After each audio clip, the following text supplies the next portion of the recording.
Voici un jeune qui est entré dans une secte très dangereuse et il s'est mis à vendre les membres de sa famille un à un. Histoire vraie.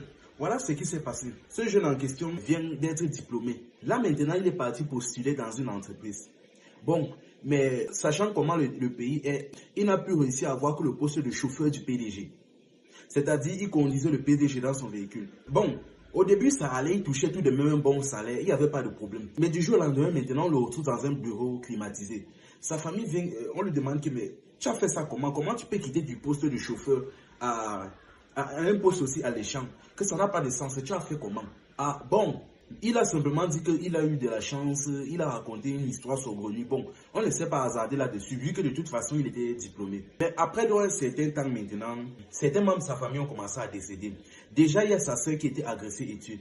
Vous devez comprendre que, généralement, quand on sacrifie, on finit quelqu'un par la sorcellerie, on ne le prend pas forcément par maladie ou par accident. Vous devez comprendre que, surtout dans les grandes sectes, ils ont l'habitude généralement de supposer des agressions, c'est-à-dire ils envoient des personnes partir finir avec toi. Parce que parfois, ils savent déjà que s'ils lancent la maladie ou l'accident, si on voit que la mort est suspectée, on va partir sur un praticien. Et là, ça risque de finir avec eux. C'est pour ça que la plupart ont l'habitude de provoquer directement des agressions. Ils envoient des bandits. Vous voyez parfois des personnes se font agresser, on dit qu'on a coupé leur tête, des trucs comme ça. Et c'est comme ça que sa sœur a été agressée. Et sa tête est partie. Mais c'était un sacrifice. Des membres de sa famille ont commencé à décéder un à un. À un moment, là maintenant, c'était déjà trop. Là maintenant, ils sont tous assis en famille. Ils ont dit que non, c'est trop bizarre. Ils se sont entassés en famille et ils ont décidé tous de faire une descente au village. Ils sont donc descendus au village. Ils ont fait un petit culte avec un marabout, quelque chose comme ça. C'était un rituel en fait qui devait faire en sorte que la personne qui ne fait que vendre des personnes dans cette famille décède sous le coup. C'est-à-dire la prochaine personne qui décède, on considère que c'est celle-là qui a sacrifié les membres de la famille. Ils ont donc fait ce rituel-là et quelques jours plus tard, donc, le jeune en question est décédé. Là maintenant, on a compris que c'est lui qui vendait les gens dans la famille. Il est décédé, on l'a donc enterré. Mais le problème est que malgré son décès, les choses n'ont pas changé. Là, ça s'est plutôt aggravé parce qu'il y a maintenant eu une grosse vague de décès dans la famille.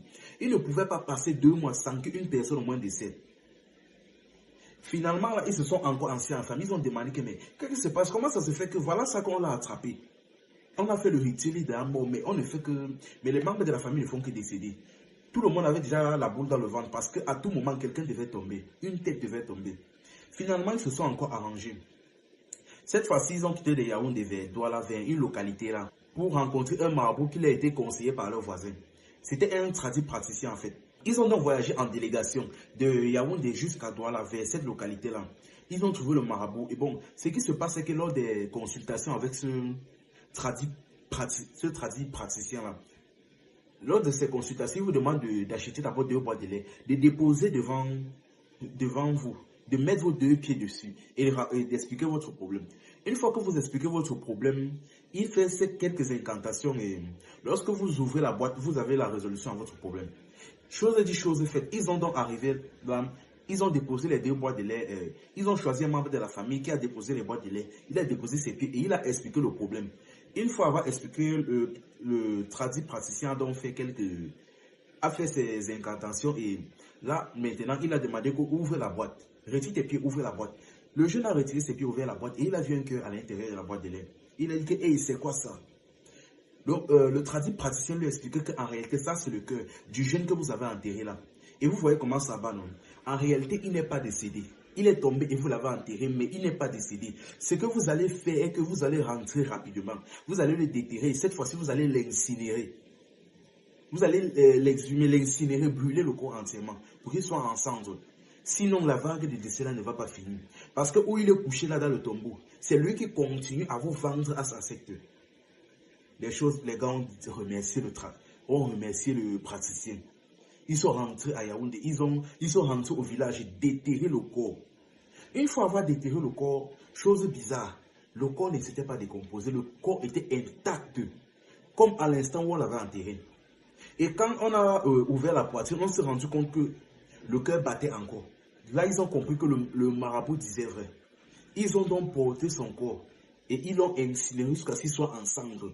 Et c'est seulement après ça que la vague de décès dans cette famille a commencé à s'est arrêté en fait. Ah, vraiment, faites attention, la famille, le Dieu est vraiment mauvais. Il y a des sectes vraiment dangereuses, c'est-à-dire, tu fais même le rituel, tu tombes, tu descends, t'enterres la mer. Dans le tombeau, on continue à te vendre, on continue à vendre les gens.